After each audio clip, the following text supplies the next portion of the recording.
Hello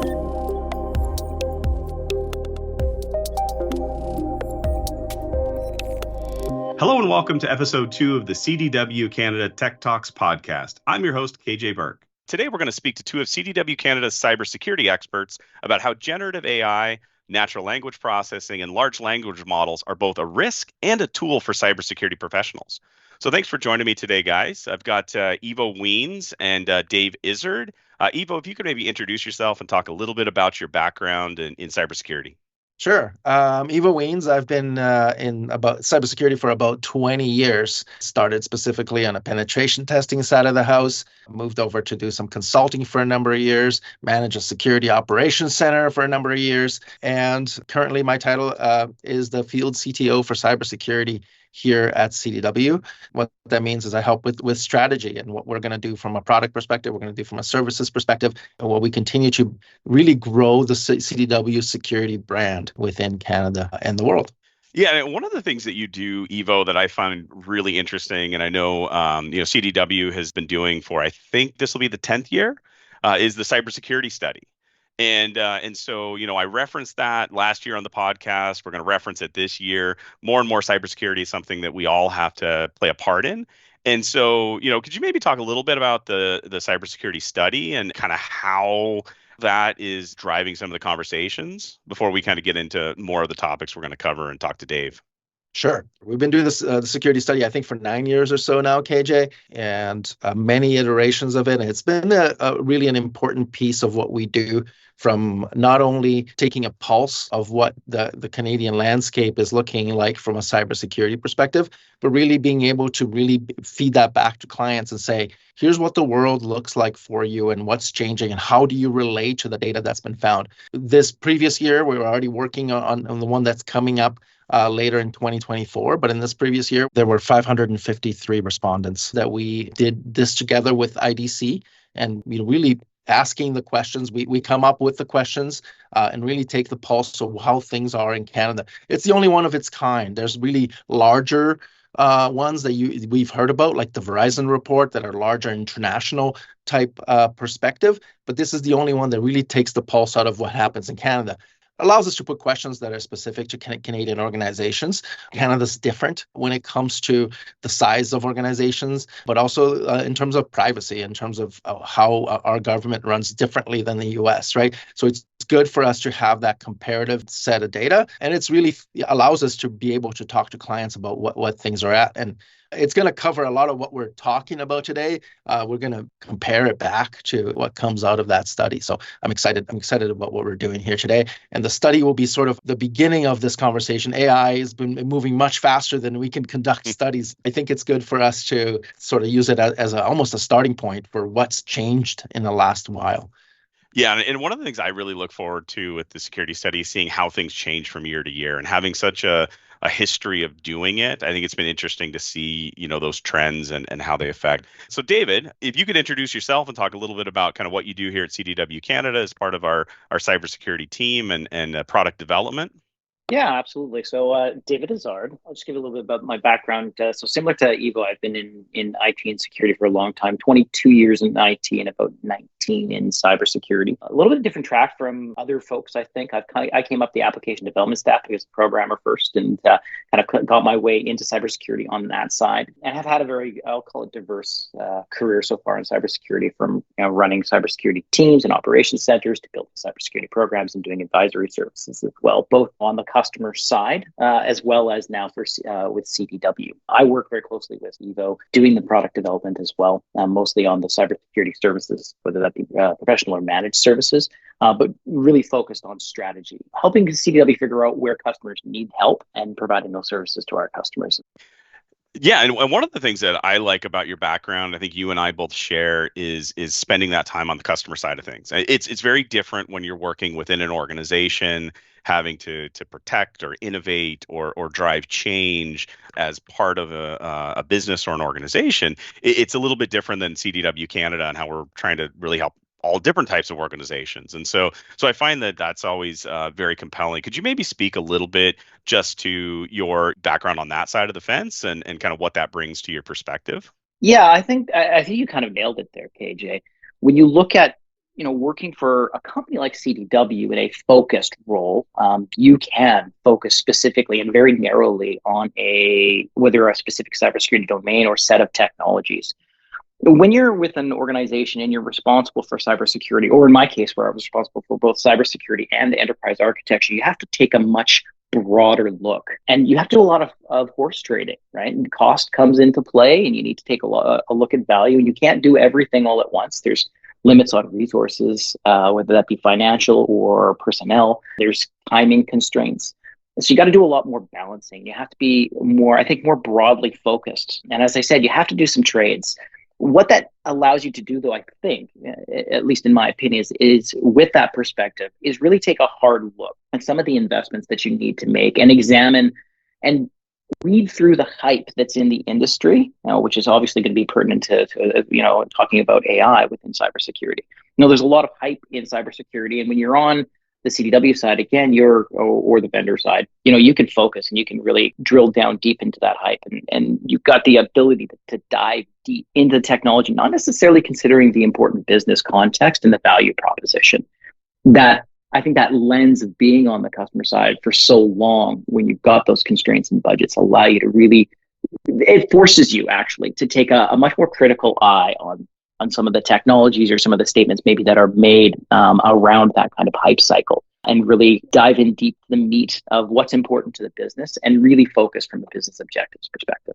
Yeah, I think that's great perspective. And, when I look at it, I think one of the keys there that you talk about is trade-offs. And so one of the key things that we want to sort of talk about today is really around risk. And risk is not something that exists just as a thing.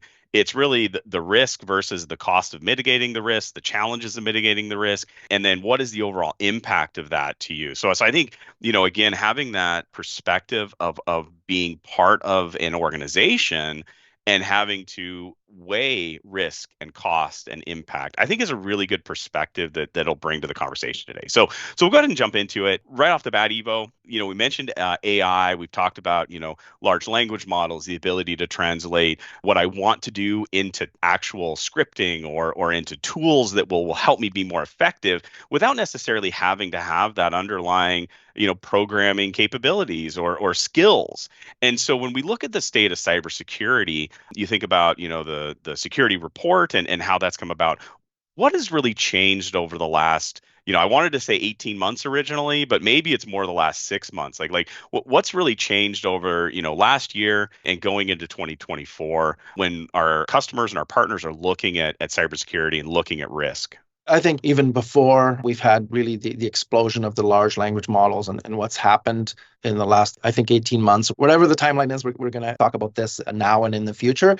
There was already a sort of an arms race happening with attackers and what's happening from a defense perspective and from a detection perspective, from a response perspective within organizations. So similar to traditional arms race, right? So hackers and cyber criminals are always developing more sophisticated ways and techniques to breach organizations. And that was one of the major findings of the report as well, is that we're seeing a lot more sophistication when it comes to attacks. Even prior to having all those amazing AI tools in hand, attackers were already doing more sophisticated attacks, and we're seeing less and less of those drive-by sort of attacks that we've seen in the past as well. So that has changed, right? In this ongoing cyber race, we see the stakes are high, and one of the big findings that organizations are falling behind more than ever. They've made their move to the cloud, and they're not securing it correctly. They've made major moves because of COVID, and now we're playing catch up. And that was pre-giving attackers all the amazing tools to continue to try and breach organizations.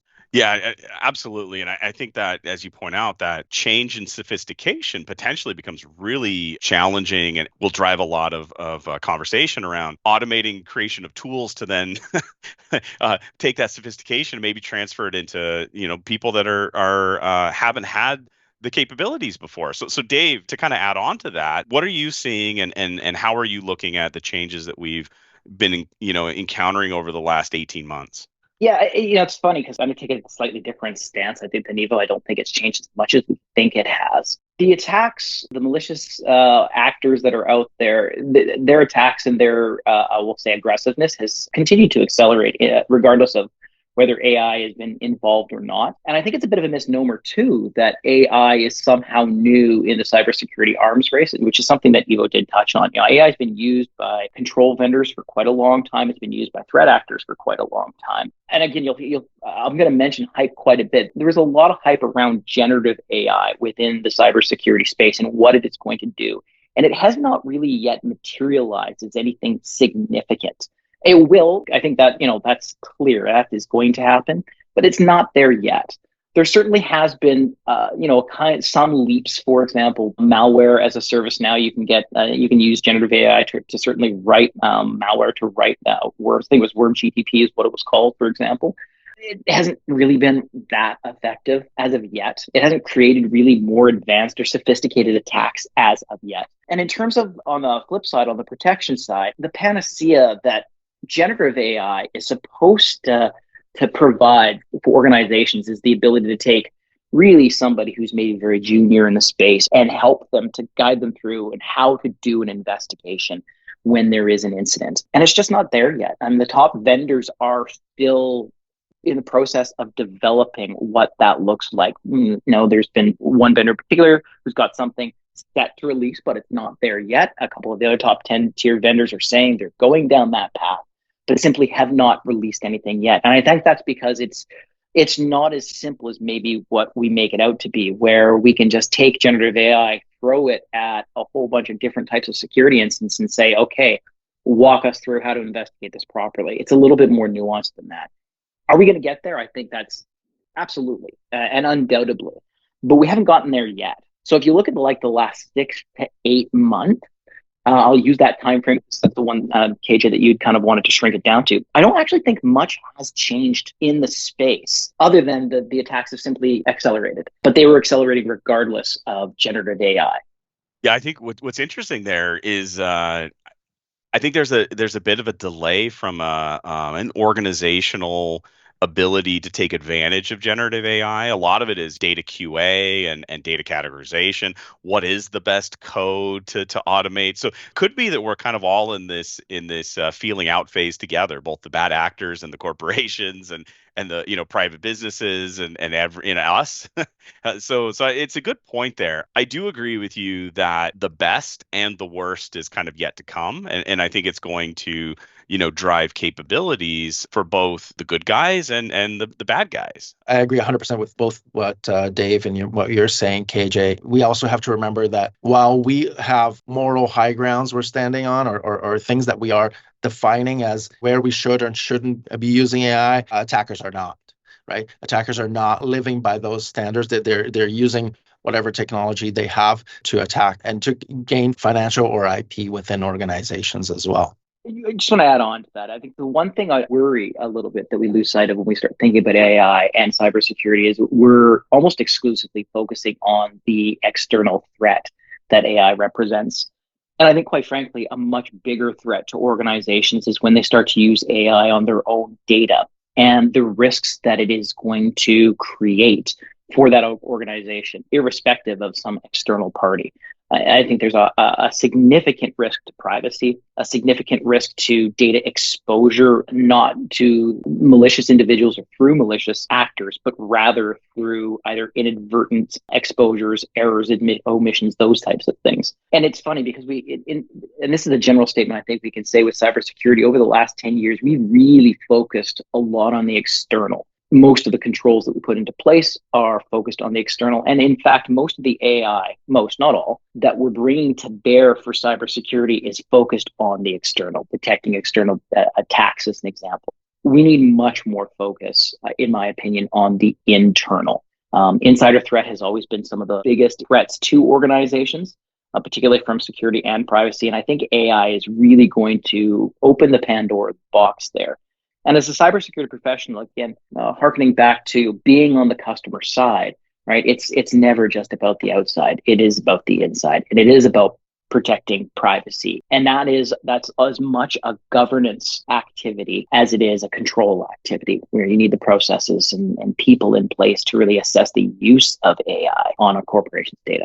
Yeah, it's a great point. And that is literally this morning I was having that conversation with our hybrid team is around that insider risk, right? And so you're right, risk is not just an external force. It's not just bad actors external to your organization. It's also inside your organization. And you're right, the same tools that we're looking to optimize the way you and I and everybody does their job could be leveraged to be more effective in internal compromising of data or finding data that maybe people didn't realize was part of the data set that again provides an outcome that an organization isn't looking for, whether that's PII, whether that's compensation information, whatever it happens to be. You're making your people more effective at finding those things as well that maybe aren't operating in the best interest of the business. So Ivo, when you look at that sort of internal, external, when we look at some of the trending that we're seeing, how does that look specific in Canada? So first of all, any response to kind of what Dave was talking about, and then we'll talk a little bit about some of the trending that we're seeing within Canada.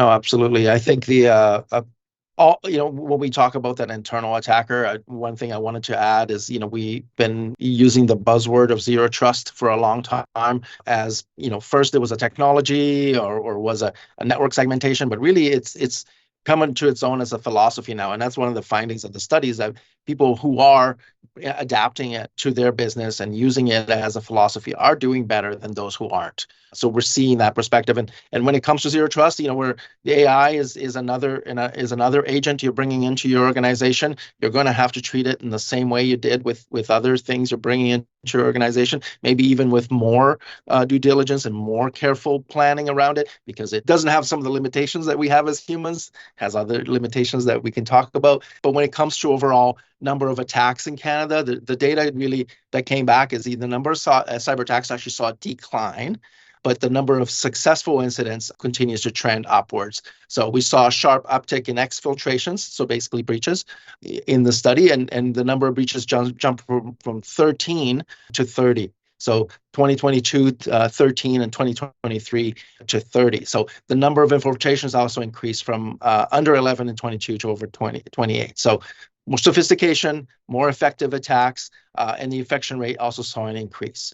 Now, 2024 study will really start to tell us the story of, did AI make a difference here? I agree with Dave. I don't think it's going to rock the boat in terms of actual attacks that are happening now. I think an easy sort of thought behind it is that phishing should become an easier path for getting to better looking phishing or even really targeted attacks around email. But again, you're looking for a vulnerability in a human here, right? So those factors aren't always just as clear cut as that a better email will catch more people, where it needs to be further analyzed. I think there's multiple ways that attackers will use it. I think the industry is going to hopefully keep pace with it, and that's not even getting into what the government will do. But that trend, I think, will continue to grow. That sophistication will continue to grow rather than just the overall volume of attacks. Yeah, actually, there's two things I want to touch on there, Eva. One is on what's going to happen, what we're going to see in 2024. I do think we're going to see actually a significant acceleration in successful breaches, not necessarily as a result of AI. I think we actually run the risk of assuming it's AI, and maybe it's not. And the reason I say that is there's a couple pieces of legislation and regulation that are going to come into effect. They're going to affect the private sector. One is the enhanced privacy legislation within Canada, which is going to require mandatory breach notification. And then there's also the SEC regulation out of the US that's also going to require mandatory breach notification. And the reason I say that may have an effect is right now, even though it is an anonymous study, right? We don't ask necessarily organizations to disclose who they are. There are organizations that are probably going to be a lot less apt to just say, hey, yes, we've experienced a breach in the last 12 months, for fear of what that might mean. Once mandatory breach notification is in place in regulations and in legislation, I think it's going to either force organizations to disclose more, or they'll simply be more willing to. And that could sway the data, right? And again, data is kind of key to all of this. We don't really know, or won't really know, whether or not that is a result of this new legislation or regulation frameworks that have come into play, or is it a result of AI really coming to bear, or is it something else? So that's kind of point one. On the phishing thing, this is where actually I think I am the most worried about AI. I'm not myself worried about bad actors bringing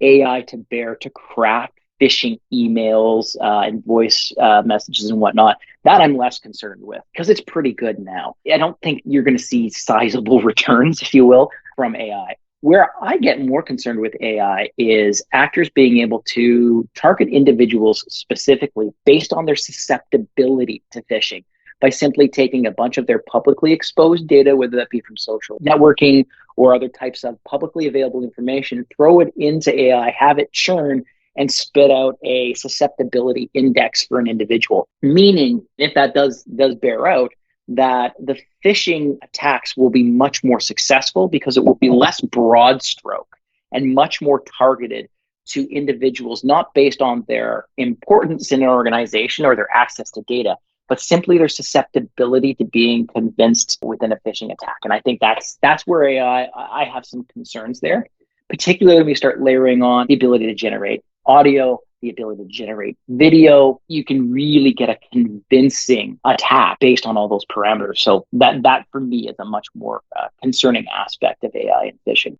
Yeah, I think that's a great call out because I think all of us have been recipients of various phishing emails, and we could tell right away because the language was broken. There was or you get a voicemail or a text, and it's trying to get you in an urgent way to respond to something, and it's very easy to tell just based on the language. But you're right, like when you look at natural language processing, when you give the tools of not only translation of what's being said, but also bringing in the intonation and the nuance of the language, it becomes harder and harder to distinguish. And I actually saw an interesting study. I was looking for a link. I'll have to find it later. They were having people look and listen to chatbots, so interact with chatbots. Whether it was text to voice or whether it was just text only. And people were only able to successfully identify the chatbots about 60% of the time. So pretty much almost as good as a coin flip when you're really guessing. And to know that we are probably in the infancy of a lot of these changes that we're going to see, and it's only going to get more sophisticated. It's only going to get smarter and more targeted. And so yeah. So I think you bring up some really good points, both of you. And Dave, I 100% agree, especially with phishing. It's been such a good tool for bad actors to be able to collect information and mass spam people for information. To make that more effective is definitely a risk that's got to be on everybody's radar. So if those are some of the trends that we're seeing, Dave, how does that affect the way that organizations look at their processes? I mean, Ivo kind of touched on zero trust and the need to really take that on as a philosophy. But how do organizations look to innovate, some of the processes, some of the tools, and both from a tactical perspective and then a longer term strategic perspective to take into account some of these risks and some of these changes we're going to see? And I do want to focus more specifically on kind of what we think AI is going to bring to the table, but I don't want to leave out the other aspects as well. Yeah, I think it's a good question to ask, and I think there's a difference between what are companies doing right now versus what are companies going to do. Because the reality is, at this point, there's not much that companies are able to do specifically when we talk about AI and its impact on cybersecurity. Because again, the tools are they're just like you pointed out, KJ. We're kind of in this waiting game. There's a little bit of a delay. And so from a processes perspective, again, I think most companies right now, if I'm being totally honest, they're taking the lens away from cybersecurity specifically when it comes to AI, and they're being more blanket AI. And they're doing one of two things. They're either, we're going to go whole hog into AI and kind of throw caution to the wind, or they're putting in policies and processes specifically restricting the use of AI within their organizations, which I think is probably prudent, but is going to clip the wings, specifically when we start looking at things like cybersecurity. So a really good example, and actually CDW, I think, is a great example. Like, we have a policy in place specifically on AI. We are only to use our own instance of like ChatGPT, I can't remember what it's called, for example, not the publicly available, because we could accidentally expose customer information. If you apply that universally, now you look at maybe our cybersecurity operations center, and we have this new threat. It'd be really easy to just take this sequence of indicators of activity and throw them into a ChatGPT style detection analysis engine to say, okay, tell me what actor this chain of events looks like. So we could quickly analyze, investigate, and remediate an instant. And now that blanket statement saying, unless it's our own, don't use it, now we're handcuffed. So now we're slowed down.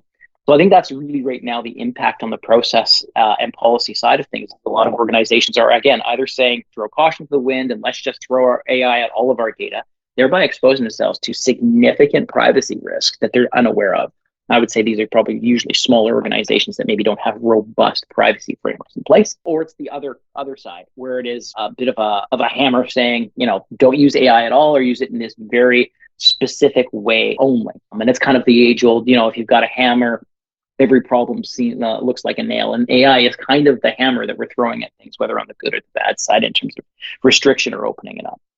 Yeah, and I think that ties back into what we were talking about earlier, which is the risk of internal bad actors. If you do just open it up, how do you validate that it's being used for legitimate purposes within the business, knowing that there still is a fairly high percentage of exfiltration that originates within the organization, right? And that is a continued risk. And then regarding the tools, absolutely. Like I think you're going to be in this situation where you're trying to weigh, risk versus reward. And, what is your potential risk of, not meeting the market's demands or not innovating quick enough? And so there's going to be this business conversation at the end of the day where we have to quantify the value of the tool versus the overall risk of the tool. And you're right, some organizations are going to go one way or the other based upon their situation. And I think that's going to drive some interesting conversations definitely as we go forward. Yeah, I think one of the things we want to make sure we're not forgetting about is that there's serious pressure on the CISOs here, right? The pressure coming from the business that wants to move really fast. There's a lot of pressure coming from one of the most reliable findings we have is that there's not enough resources in cybersecurity. We can never develop resources fast enough. We can't find resources to solve the problem. The pressure is there to use something. Right? The pressure is going to be there for the business to go ahead and stay competitive and figure out what the CISO needs to do from that side. And then the other pressure, which is you're going to have to figure out how to automate. And we've been talking about SOAR for many years, and some organizations are well into that direction. But I would say the majority of Canadian organizations haven't really fully adopted automation within their, never mind overall, but even within their security practice. That push is going to be there. So it's going to be a real challenge for the CISOs in Canada to figure out what's going to be the right path. But the pressure from the business is just as, I think, even bigger than the pressure that was there when cloud came out, when we were trying to figure out whether we could put our data in the cloud or not. I think the pressure is there now for to say, hey, if we don't adopt AI, regardless of what happens from a security perspective, we won't have a business tomorrow. And the business pressure is there for sure. And we, and that's going to be, I think, really one of the big challenges for CISOs in the upcoming year is how do I keep this genie in a really controlled, bigger bottle? Because it's definitely out of the bottle now, right? So.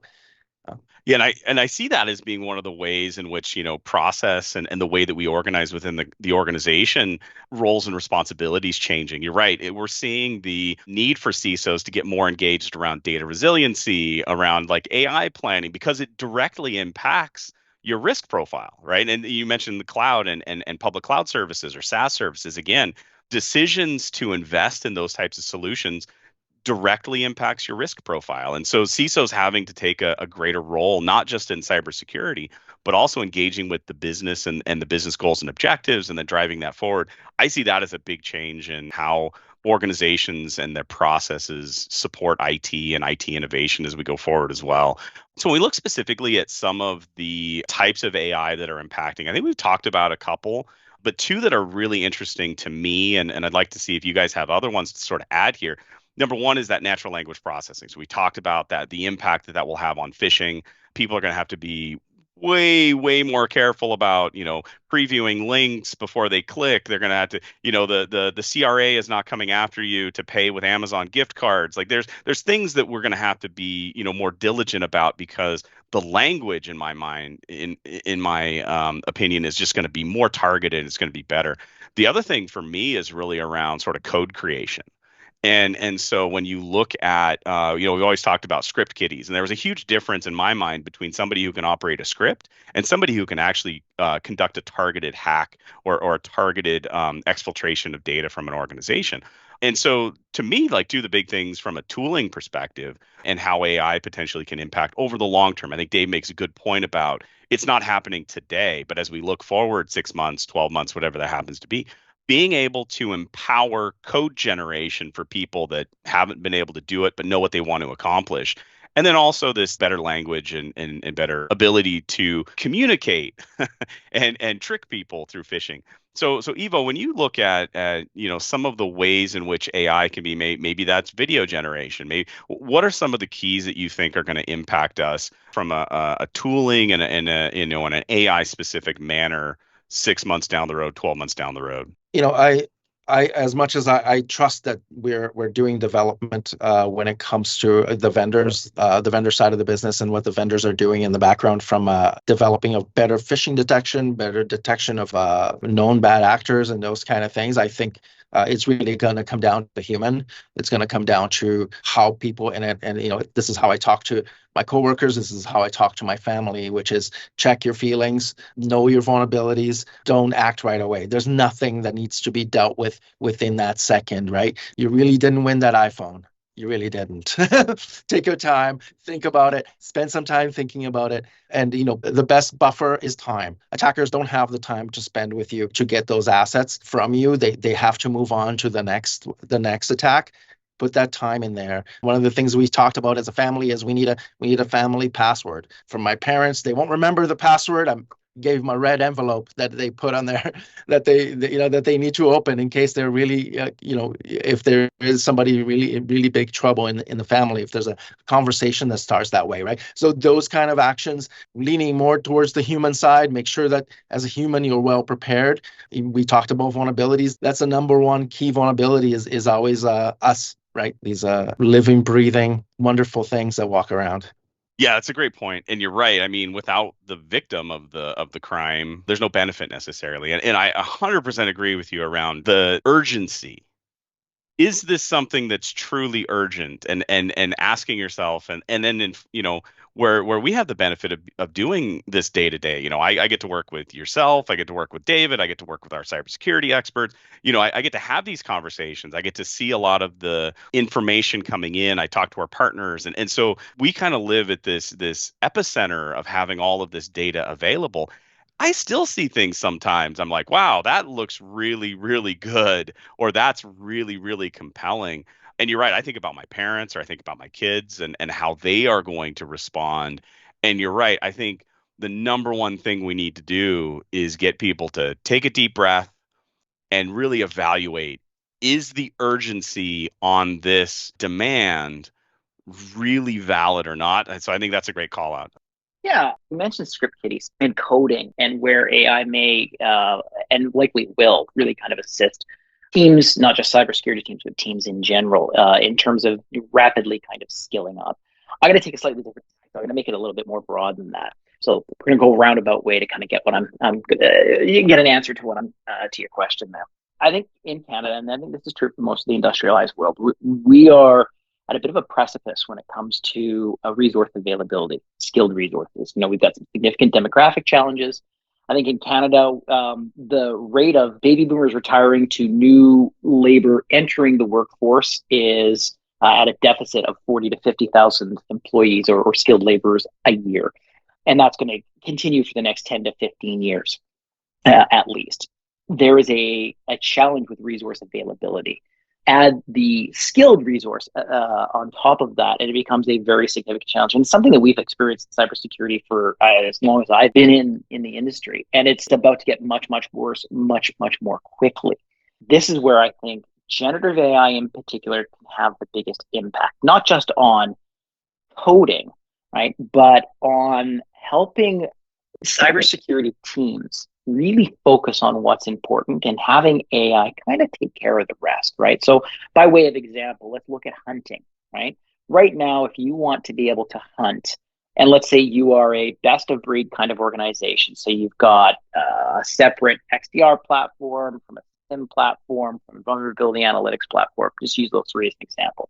And each one has its own way of looking and querying that data to look for the various indicators of activity that you want to look for. To do that now, you need to understand what are those activities I'm looking for. So you need to ingest, as an individual analyst, a bunch of threat intel to look at what are the series of chained events that I need to be looking for, whether they be processes or files or just sequences of events collected together. And then you need to take those and you need to, within each platform, understand the hunting language, the query language, write those queries efficiently, and then apply those queries retrospectively through data across multiple platforms. Or if you happen to have a SIM, you need to be able to bring all that data in. So understand truly what data you need, bring it all in, and then understand, again, how to write the hunting query. That is a significant skill that not many folks have. This is where AI, I think, can really be brought to bear, because now instead of having to understand the query language and understand all of that threat intel, those chained events, in really a deep technical way, now you can just back it up and say, okay, ask the platform in natural language, tell me or find these specific indicators of activity where they're chained together in this various platforms.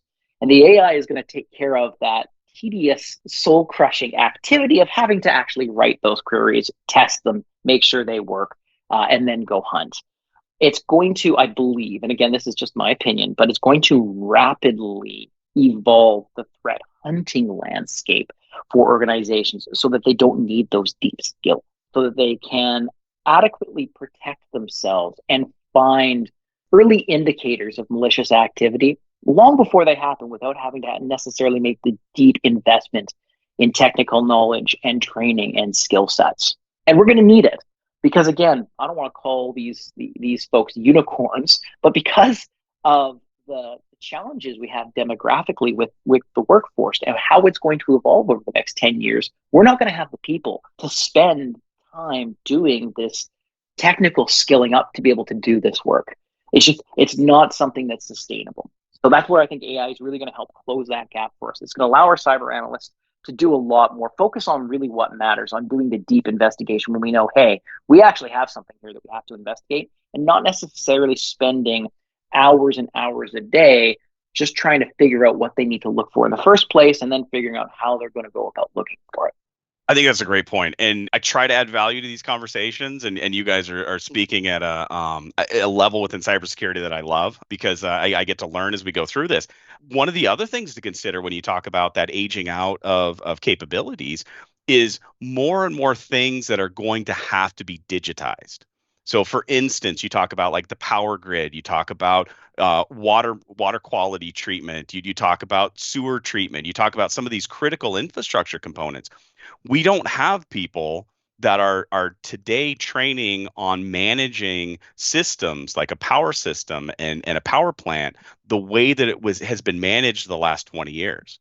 So not only do we have this need for cybersecurity experts, I think we're actually at a point where we're going to start digitizing some of these management systems that have really been off grid or have not been integrated as tightly with automation as we're going to need them to be as we go forward. So when we look at sort of IoT systems and how we go about doing this, and I like that you pivoted from the doom and gloom of kind of what are the bad actors doing to what we can do about it. It's always fun to see Dave get all positive on us. This is always fun. One of the things I wanted to say, and double down on the good news, I think it's good news for cybersecurity analysts. Absolutely. I think it's good news for all analysts. And I think that's what you're saying, KJ, right? That we do have a big picture of IT and digitization that we've done post-COVID, right? That we all had to jump in and make a lot of these things that were paper become digital. And it's really great. It's a really great move. And I think there's a lot of great things that can come out of AI. In security, we spend our time and thinking about risk constantly. So we're always looking at the negative side, but I think there's a lot of positivity that will come from it. But the attackers are also using those technologies, right? And that's always where we end up kind of flowing back to. Like, yes, you'll be able to detect attacks, but will attacks get better because of it, right? So it's back to that, not to harp on it, but that arms race kind of conversation. Yeah, it's not to let good news go untempered. Lucky to be the bearer of bad news. I do want to touch on something, KJ, that you mentioned, because I think it's a big unknown right now. And that's when we start looking at OT and IoT. I had the fortune prior to joining CW and being part of some smart cities initiatives in my prior role, and the panacea around IoT, smart energy, smart cities, smart healthcare, all brought together all these data points. There was a lot of hype around it. And again, kind of like AI, and just like what cloud was like back when first cloud came out, a lot of hype, but not just there yet. But it will get there. We know it's going to get there. There's too many benefits that organizations, that governments, that individuals see in this kind of hyper connected world. The downside, or the unknown, it's probably a better way, is what does that look like when we start layering all of this stuff on, right? So right now we're looking at AI, and we are training it, if you would, against, well, really the internet, right? About the good and the bad, but the data that's out there. But that data, the volume of data, pales in comparison to what that volume of data is going to look like when we are in this hyper-connected world. When we do have IoT everywhere, the true Internet of Things, fully connected cities and healthcare and energy and homes, etc. What does the world look like when we've got all that data and now we're letting AI run amok on top of that?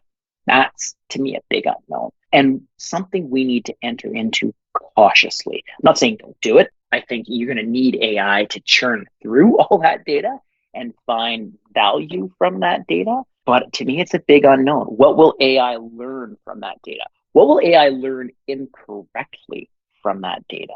That's a bit of a Pandora's box that we're going to go down that we haven't opened yet.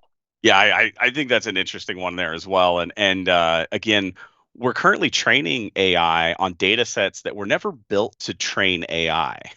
And so again, as we start to build data sets or extract data or curate data so that we can make it more effective. I mean, some of the things I'm seeing is, curated data sets for your purpose. It's kind of funny because we talked about narrow AI, traditional machine learning, and targeted activities as being a bit outdated because now we've got GenAI, and GenAI can be broadly applicable and we can do, but now we're talking about taking specialized data sets to make GenAI more narrow in what it's doing. So, think like something that just answers WebMD style questions about your health, as opposed to being able to broadly address everything out there. But as we start to develop those data sets, as we start to think about, broad IoT implementations, generating data that we can fundamentally attach AI to provide better insights, that again, that sort of changes that whole dynamics. I think the business is telling us that the opportunity is much bigger than the risk, and they keep telling us that, right? And that's what we're hearing over and over, and that the risk needs to be kind of, yes, there is risk, but the opportunity is just so big, and the loss of opportunity, when it comes from a competition perspective, is outweighing the risk all the time. And I've got maybe a question, flipping sort of the tables around here a little bit, and I've got a question: do we think that there is less risk in a smaller data set? And it probably doesn't work that way, right? When we're talking about a smaller data set versus a large data set, do we think that there is more or less risk in that?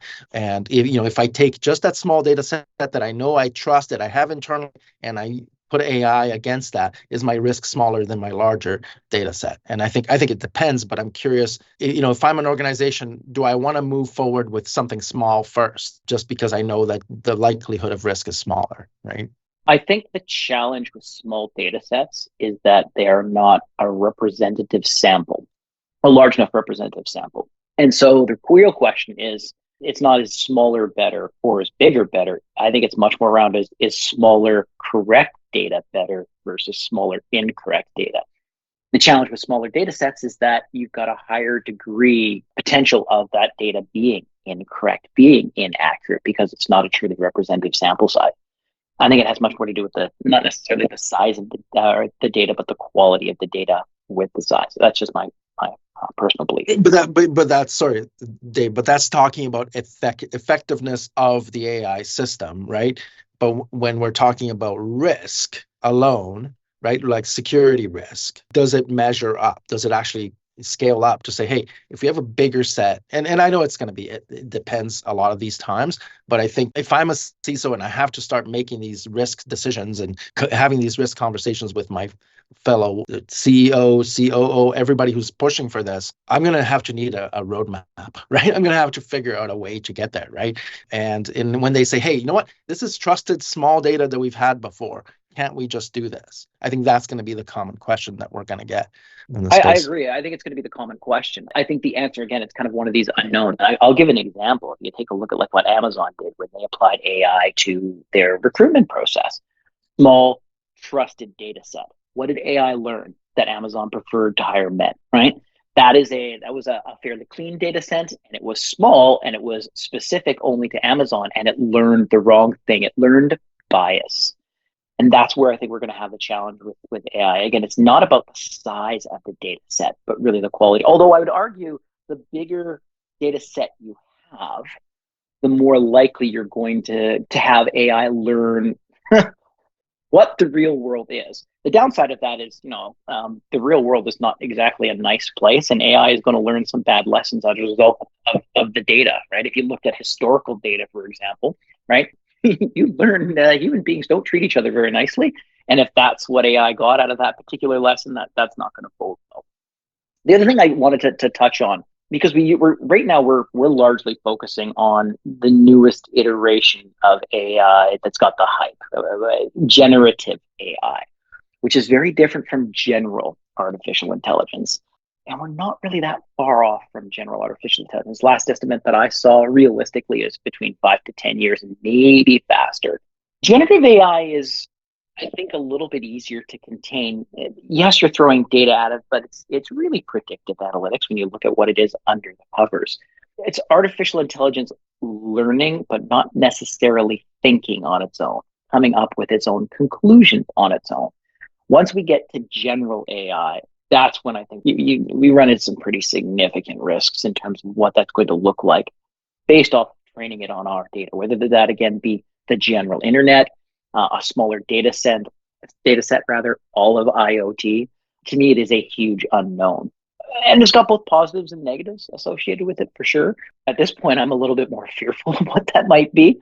But then again, I tend to be a little bit on the pessimistic side.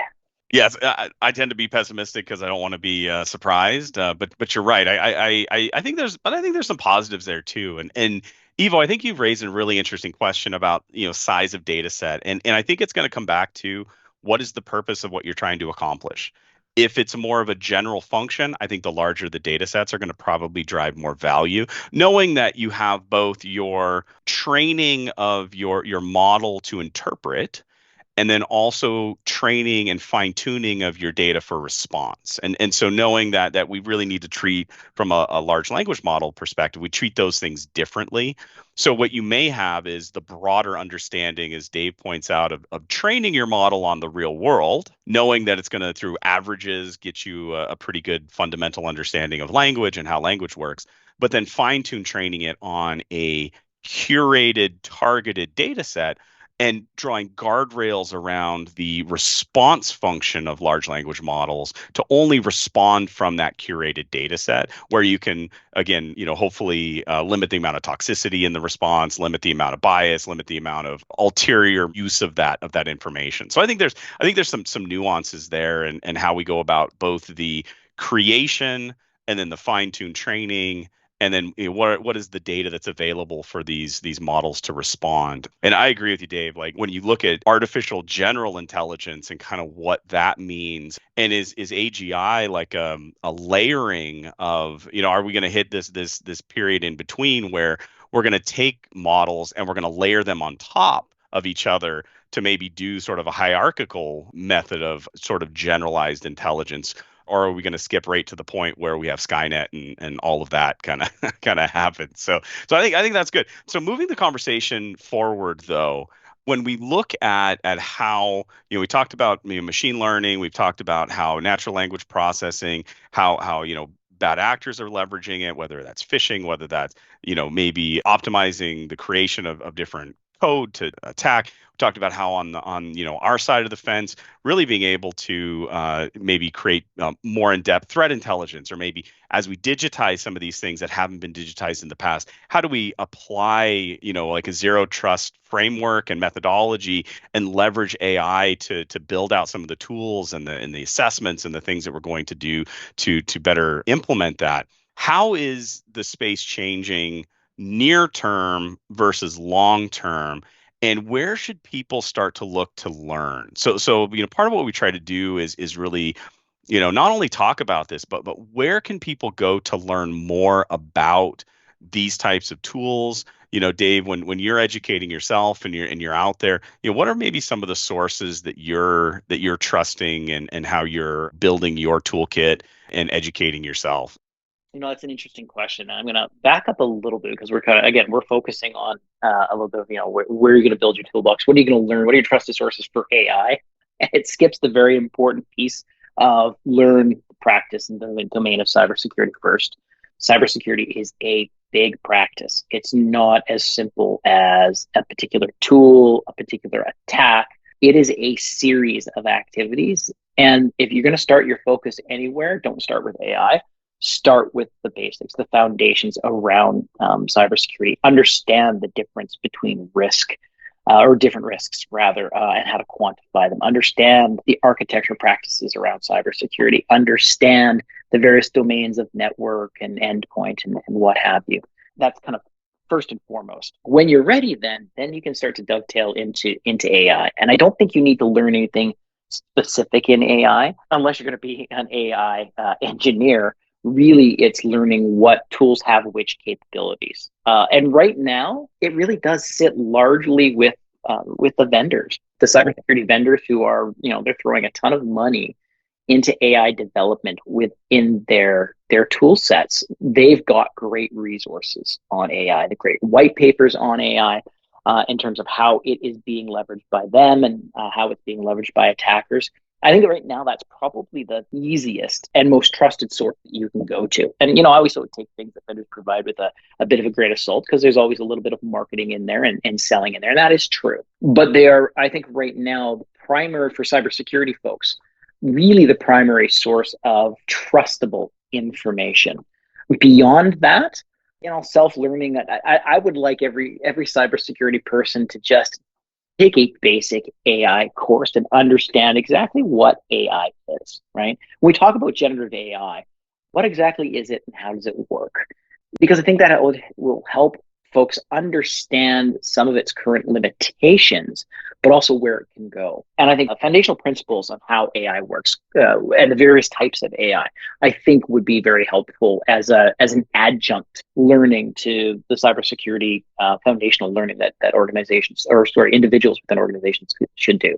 But again, to dial back on it, I think we run the risk of focusing too much on AI and not enough on what really matters, which is the foundations of cybersecurity. I think it's harder to avoid conversations about AI than it is to find conversations about AI. Like I think my news feed is constantly about AI and cybersecurity because I'm living in this world. And I'm probably there's some bias happening here as well towards what I read, but just the source of news are very focused on that. But I agree 100%. Start with the basics. Start understanding risk. Start by understanding the technologies that support cybersecurity, because they are all going that way.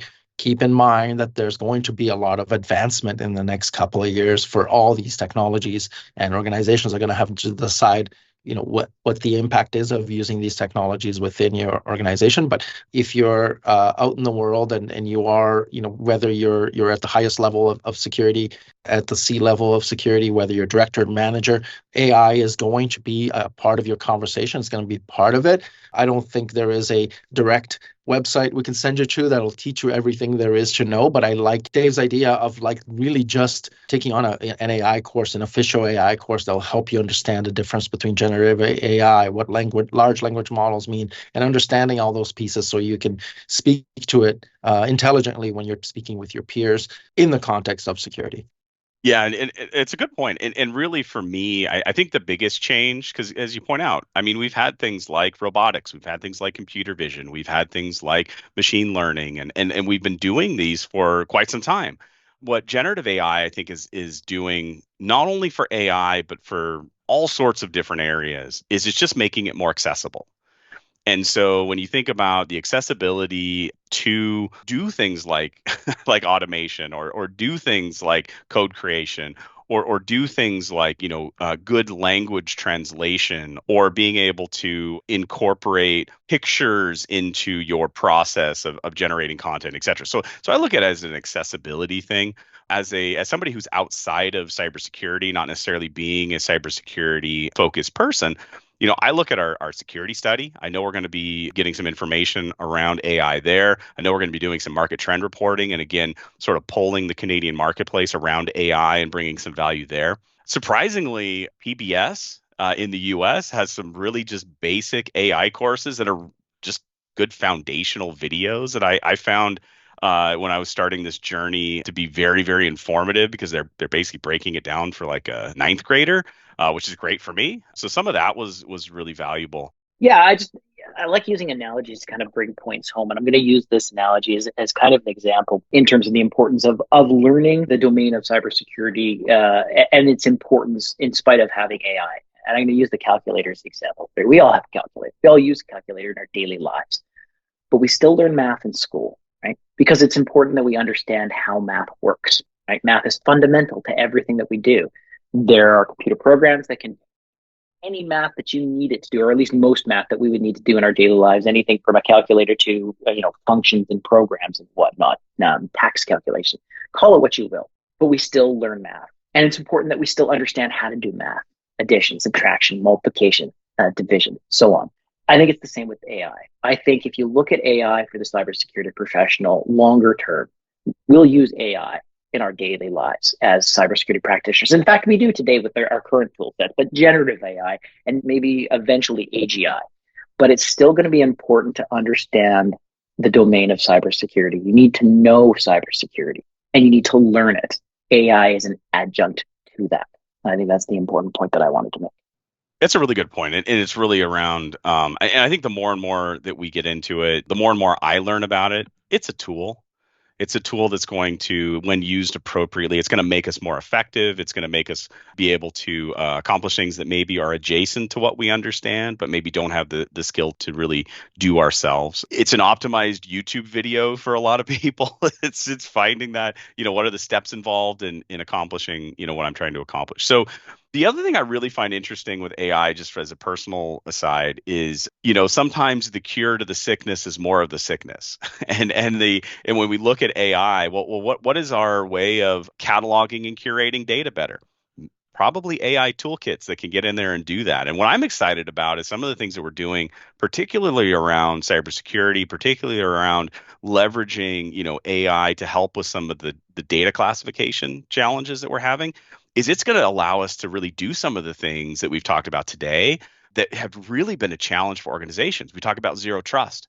Zero trust is you got to know your people, you got to know your resources, and then you got to create mechanisms to only allow access to resources to the right people. How do we identify all of that? How do we actually go through the process of documenting and creating those processes?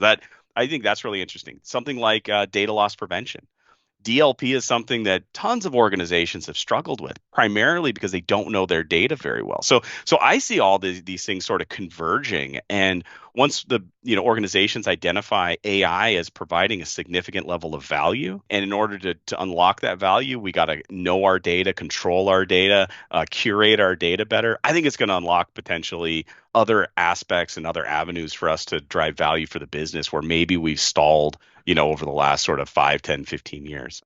So when it comes to cyber risk and cybersecurity risk, Evo, is there something around AI that kind of keeps you up at night? Is there something that you're worried about? I heard a really interesting, one of the cybersecurity guys was doing a presentation, I think a month or 2 months ago, and they said Q Day.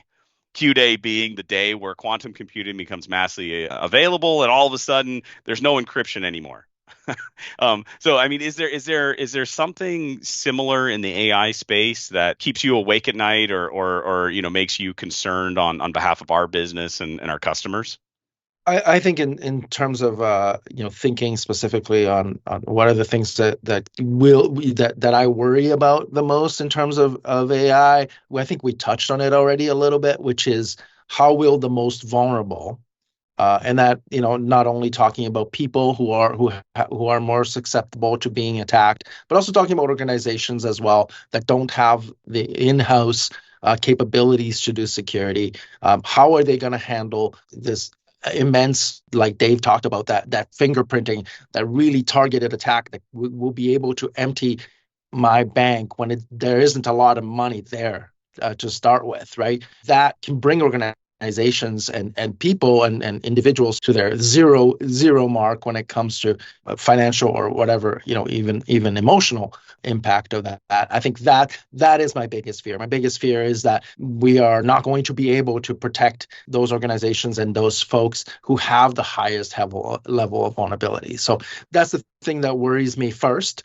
I think that's the first thing that I worry about out of many that are maybe coming down the road from a security and AI perspective. And one of the things that we're doing our damnedest to help with organizations here. Yeah, I think from my perspective, the thing that keeps me up at night, and actually does keep me up at night, I'm just not placating the question here, is the lack of transparency and regulation around AI. And I don't think it gets nearly enough press as it should. Throughout history, there have been tremendous leaps that mankind has made in the technology space that have brought both positives and negatives to humankind. And I think AI is along those same lines. Like you look at nuclear technology is a really good example, right? Amazing power generation can do a lot of good for humanity, but also can be turned into a bomb and destroy humanity. And admittedly developed in secret, but regulated, government controlled. I'm not necessarily a big government guy, but we are talking about something as foundational as artificial intelligence. I really think we need way more transparency. What are the big tech players actually doing in this area? Where are they at right now? And significant levels of regulation is required, and much more government involvement. And part of the worry for me, I guess, is the fact that a lot of our leaders at the national level, both Canada, the U.S., the industrialized world, I really do believe they barely understand this stuff, and that's a huge concern. A huge concern. The education's just not there, and it's moving so quickly. I worry that they cannot come up to speed fast enough to regulate it.